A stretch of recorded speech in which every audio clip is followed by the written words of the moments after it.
So what do you need to make this happen? To use video, it's quite simple. Lights, usually I like to use 3 lights, but I mean, if you want to go full ghetto styles and make it as real as possible, just get a handy cam, use your iPhone. You can get little flip cameras. Like, I mean, you don't have to make this hard. Using an iPhone, the video on the new iPhone 4, is sufficient. You'll record really good video on that, and then it's very easy to upload it straight to YouTube. So you need lights, I'd say camera. We use the Sony one. We also just got a new one recently, a digital SLR Canon 60D, is that right? Yeah. Canon 60D. With Ben, our other video guys, used flipped stuff before. Like, I mean, you can use anything.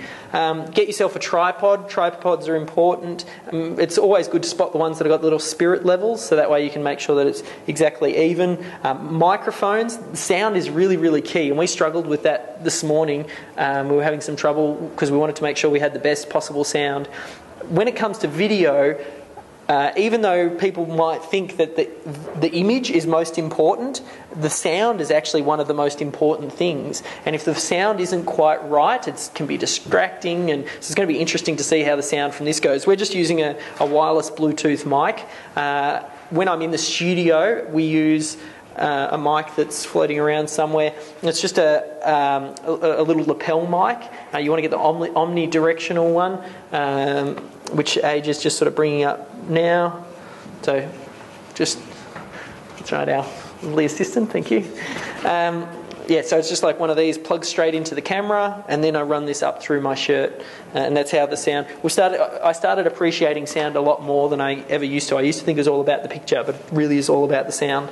Then you just use something like iMovie or Movie Maker. iMovie if you're on a Mac, Movie Maker if you're on a PC. And if you really don't want to get in front of the camera because maybe you're a little bit camera shy, you can either get a friend to do it, maybe someone in the office feels comfortable in front of it, or you can just do screen capture style videos. And we do a lot of that type of stuff where you can use Screenflow if you're on a Mac or Camtasia if you're on a PC, but they're just little screen recorded videos and they'll record what's on screen. So maybe you create a presentation in PowerPoint and then you just talk over the top of it, and then that becomes your video that you can upload to YouTube. The real key is just to get started with video. When it comes to using the lights, we use a 3-point lighting system. You'll just have usually one on the right, one on the left, and one behind you. I'll give you these slides so you can have a look. The light behind you makes you kind of like pop out. The one off to the side and the other side just makes sure that you're evenly lit, and that makes a difference. Like, you don't want to be. Sometimes I've seen photos on YouTube and it looks like, you know, the dude's got a torch underneath his thing and it looks like he's about to tell a ghost story or something like that.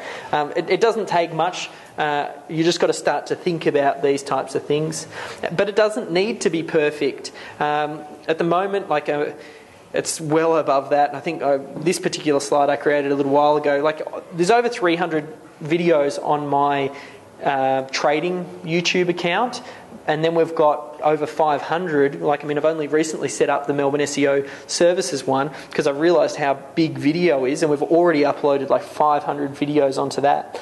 It's finding the balance between quality and quantity, and I suppose a little bit of a battle sometimes I have with Adrian and also Ben was they love video and they want to put out the best quality stuff, and they're all about making sure it looks absolutely amazing. And then on the flip side, I'm also the businessman who realises that, you know, we also have to pay wages, and you don't really get paid until the video gets up and people actually start watching it. So it's like finding that balance between the two. But I wanted to show you how bad my videos work, because then that'll give you some faith that you too can do videos.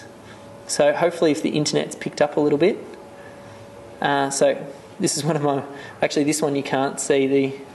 This one's in my bedroom. Taking someone else's trading system and modelling your system. Sitting there scratching my nose. In addition to that, I also wanted to provide a little bit of a review and a preview of a new Forex course that's coming out that I've had a good... I don't want to watch it, it just makes me cringe. But well, that said though, let's have a look at. It's got 17,000 views. The one that's on here, the bottom right hand corner, 36,000 views of this video of me in my bedroom, where you can see I've got, you know, my little dresser in the background, and it just, it looks amazingly terrible, but it just does the job. So just get started, and then you can improve over time.